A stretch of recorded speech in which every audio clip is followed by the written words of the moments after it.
why we need to abolish animal farming. Reason number 3. Standard practice in animal agriculture involves mutilating animals with no painkillers.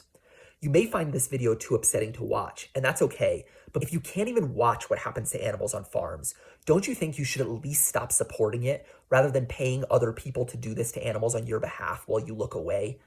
Chickens and turkeys frequently have the tips of their beaks cut off to prevent them from pecking each other to death out of the boredom and frustration caused by extreme confinement. This procedure is euphemistically called beak trimming by the industry, but it involves severing highly sensitive nerve endings in the birds' beaks, which can leave them with chronic pain and lifelong issues with eating. And they don't receive any form of pain relief during or after this procedure. Piglets usually have their teeth and tails cut off with wire cutters for the same reason, to prevent them from biting each other's tails out of the boredom and frustration caused by overcrowding. Male piglets are castrated by a farm worker with a scalpel because male hormones will make their flesh taste unpleasant. And again, they're not given any anesthesia or pain relief during or after this ordeal. Calves are branded with a hot iron and often have notches cut out of their ears to make them easier to identify. Male calves are castrated either with a scalpel or by wrapping a rubber band around their testicles until they go necrotic from lack of blood flow and fall off.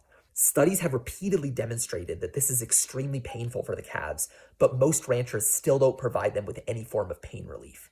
Sheep are bred to grow so much wool that their backsides get dirty very easily, which makes them prone to a parasitic infection called fly strike, especially in Australia, one of the world's biggest wool-producing countries.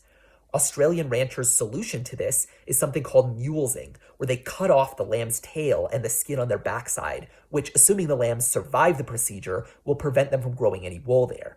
Some ranchers give the lambs topical pain relief after the fact, but they don't provide them any anesthesia during the procedure. And other ranchers don't use any form of pain relief at all. If you did any of these things to a dog or a cat, you would go to jail for criminal animal cruelty. But when it comes to farmed animals, this is all perfectly legal standard practice.